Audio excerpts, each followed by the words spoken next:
Mến chào các bạn.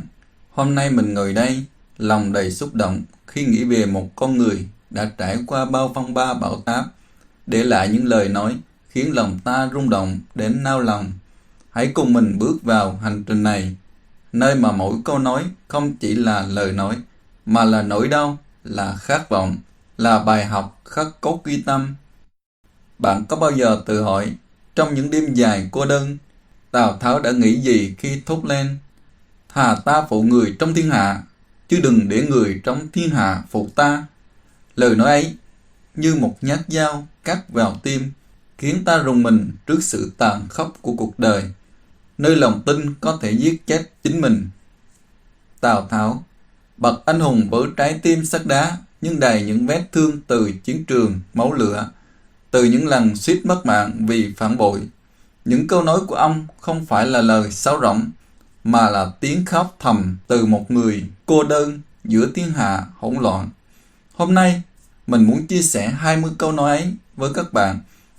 Cùng mình khám phá và suy ngẫm về sức mạnh từ những câu nói ấy. Bởi cuộc sống ngày nay, ai mà chẳng từng lạc lối, từng tuyệt vọng. Những lời này sẽ là ngọn lửa thắp sáng, giúp ta đứng dậy mạnh mẽ hơn. Trong hoàn cảnh thực tế từ lịch sử thời Tam Quốc Diễn Nghĩa, mình sẽ kể các bạn lý do vì sao những câu nói của Tào Tháo được đánh giá cao. Câu nói thứ nhất: thắng bại là chuyện bình thường của binh gia. Sau thảm bại ở Xích Bích, lửa thiêu rụi quân đội, Tào Tháo nói câu này giữa nỗi đau mất mát ngút trời. Nó nổi bật vì chạm đến nỗi đau thất bại trong mỗi chúng ta. Được đánh giá cao vì khơi gợi sức mạnh nội tâm. Hãy khóc cho sự thất bại, nhưng rồi đứng dậy, vì cuộc đời là chuỗi những trận đánh không ngừng. Và chính nỗi đau ấy rèn nên một con người bất khuất. Câu nói thứ hai: mượn lực sử dụng lực, thiện đãi với những nhân tố xung quanh. Khi chiêu mộ nhân tài giữa lúc thiên hạ chia năm xẻ bảy, ông dùng lời này để xây dựng liên minh chống Đổng Trác. Câu nói khiến ta xúc động vì nó nhắc nhở về sức mạnh của tình người, được ca ngợi vì truyền cảm hứng. Trong những lúc cô đơn nhất, hãy mở lòng vì một bàn tay vỗ không kêu, và chính những mối liên kết ấy sẽ cứu rỗi ta khỏi vực thẳm. Câu nói thứ ba: trung nghĩa và gian ác đều có lợi, nhưng không thể để nó ràng buộc bản thân. Giữa nỗi đau dây dứt khi giết Lã Bá Sa vì nghi ngờ phản bội, Tào Tháo thốt lên lời này. Nó nổi bật vì chạm đến nỗi đau của sự lựa chọn khắc nghiệt. Được đánh giá cao vì khích lệ ta khóc cho những mất mát đạo đức, nhưng phải sống còn, vì cuộc đời không tha thứ cho kẻ yếu đuối. Và chính sự linh hoạt ấy sẽ giúp ta vượt qua cơn bão tố lòng.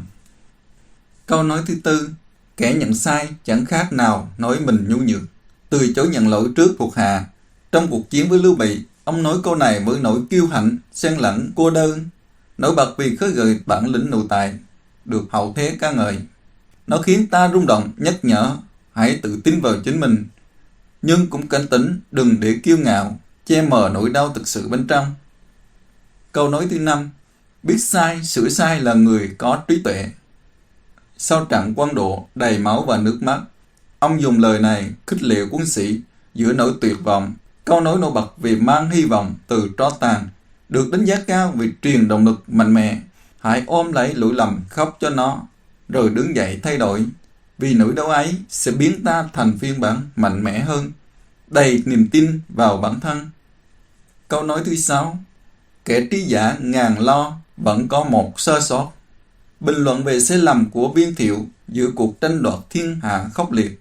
Lời này khiến ta xúc động vì sự khiêm nhường hiếm hoi của một bậc anh hùng.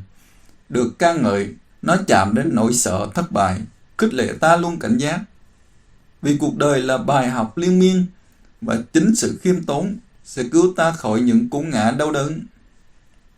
Câu nói thứ bảy: Tào Tháo ta không mộng tưởng, thiên hạ có mộng tưởng với ta. Bị coi là kẻ tham vọng giữa bao chỉ trích, ông khẳng định lời này với nỗi cô đơn sâu thẳm, nổi bật vì sự thực tế đến nao lòng, được đánh giá cao vì nó truyền cảm hứng, nắm bắt cơ hội, khiến ta rung động vì nhắc nhở đừng mơ mộng viển vông.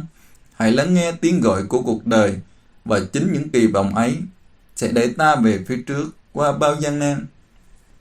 Câu nói thứ 8. Thà ta phụ người trong thiên hạ, chứ đừng để người trong thiên hạ phụ ta. Giữa nỗi đau dây dứt vì giết Lã Bá Sa và gia đình, lời này như tiếng thét từ trái tim tan vỡ vì phản bội. Câu nói nổi bật nhờ sự quyết liệt đầy xúc động, được hậu thế đánh giá là biểu tượng của đa nghi thông minh. Nó khiến ta bật khóc cho sự mất lòng tin, nhưng khích lệ phải chủ động bảo vệ mình, vì thế giới này đầy những vết đau vô tình. Câu nói thứ 9. Kẻ quân tử nuôi chi lớn, kẻ tiểu nhân ôm lòng hẹp hòi. Chê bai kẻ thù hẹp hòi như viên thuật. Lời này chạm đến khát vọng lớn lao trong mỗi con người. Nó phân biệt rõ ràng giữa tầm nhìn và nhỏ nhen. Được người đời ca ngợi vì nó khơi gợi cảm xúc mạnh mẽ, nhắc nhở hãy nuôi dưỡng chí lớn để cuộc đời không hủy hoại. Và chính khát vọng ấy sẽ giúp ta vượt qua bao nỗi đau cô lập. Câu nói thứ 10. Sinh con phải như Tôn Trọng Mưu, khen Tôn Quyền sau cuộc gặp đầy cảm xúc giữa liên minh chống Lưu Bị. Câu nói này thể hiện sự công nhận đối thủ hiếm hoi. Nó khiến ta xúc động về lòng bao dung, truyền cảm hứng học hỏi từ người khác, vì chính sự khiêm tốn ấy sẽ làm ta mạnh mẽ hơn giữa bao nhiêu ghen tị. Câu nói thứ 11. Đa mưu túc trí, thiện đoạn bất do dự. Ông mô tả bản thân trong quyết định nhanh chóng tại quan độ. Lời này đầy sức mạnh nội tâm, nổi bật nhờ nhấn mạnh sự quyết đoán, được hậu thế coi là chìa khóa thành công. Nó khích lệ ta hành động giữa nỗi sợ hãi, khiến tim rung động vì nhắc nhở chần chừ là kẻ thù của khát vọng. Câu nói thứ 12. Gà có tài thì gáy, gà không có tài cũng gáy. Có tài hay không thì cứ gáy cái đã. Câu nói vui khích lệ thuộc hạ giữa lúc tuyển mộ đầy hy vọng. Câu nói này thể hiện sự hài hước, nhưng chạm đến nỗi tự ti, thể hiện sự sâu sắc, được mọi người đánh giá cao vì nó truyền động lực mạnh mẽ, khiến ta cười qua nước mắt, nhắc nhở hãy tự khẳng định mình để vượt qua bóng tối nghi ngờ. Câu nói thứ 13. Đối đãi với hiện tại như cốt nhục, mưu thần như cừu thù. Trong chính sách chiêu thần đại sĩ như với tuân túc. Lời này đầy tình cảm ấm áp. Đây là nghệ thuật dùng người được ca ngợi vì nó khiến ta xúc động về giá trị tình người, khích lệ xây dựng đội ngũ vững chắc để chống chọi những cơn bão của cuộc đời. Câu nói thứ 14. Nguyệt hữu âm tình viên khuyết, nhân hữu bi hoan ly hợp. Ông sáng tác khi ngắm trăng giữa nỗi suy tư cô đơn. Câu thơ này chạm đến nỗi đau vô thường. Nó thể hiện triết lý nhân sinh, được mọi người đánh giá cao vì nó an ủi lòng người, khiến ta khóc cho những nỗi mất mát, nhưng khích lệ chấp nhận để sống bình an hơn. Câu nói thứ 15. Binh quý thần tốc, ông ra lệnh hành quân nhanh chóng để đánh úp Lưu Bị. Lời này đầy khao khát chiến thắng. Nhờ chiến lược tốc độ được áp dụng rộng rãi, nó khơi gợi cảm xúc hành động, nhắc nhở hành động nhanh là lợi thế, khiến ta rung động trước sức mạnh của quyết tâm. Câu nói thứ 16.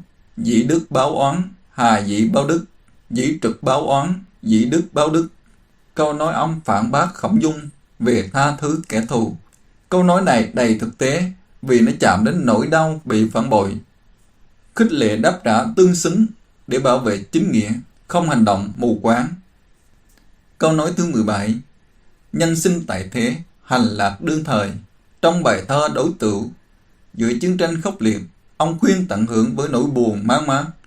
Nó thể hiện tinh thần lạc quan, được mọi người ca ngợi vì nó khiến mọi người xúc động, nhắc nhở sống hết mình, đừng để thời gian trôi phí qua bao nỗi đau. Câu nói thứ 18. Đối Tửu đương ca, nhân sinh kỷ hà, khi nâng chén với bạn bè. Lời này đầy thơ mộng nhưng chân thật. Nó chạm đến sự ngắn ngủi của cuộc đời, được mọi người đánh giá cao vì nó khơi gợi cảm xúc hát ca giữa lo âu, truyền động lực sống trọn vẹn. Câu nói thứ 19. Binh bất yếm trá, khi ông áp dụng mưu kế lừa địch tại quan độ. Lời này đầy sức mạnh trí tuệ, nổi bật nghệ thuật chiến tranh, được coi là kinh điển. Nó khiến chúng ta rung động trước sự khôn ngoan, khích lệ dùng mưu lược trong cạnh tranh khắc nghiệt. Câu nói thứ 20. Hữu nghĩa vô tài hảo hán, vô nghĩa hữu tài tiểu nhân.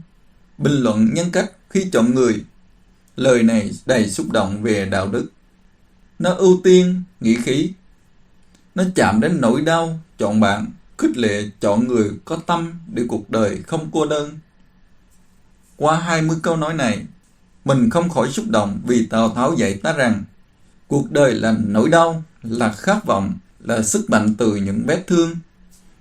Các bạn ơi, trong các câu này, câu nào khiến bạn rung động nhất?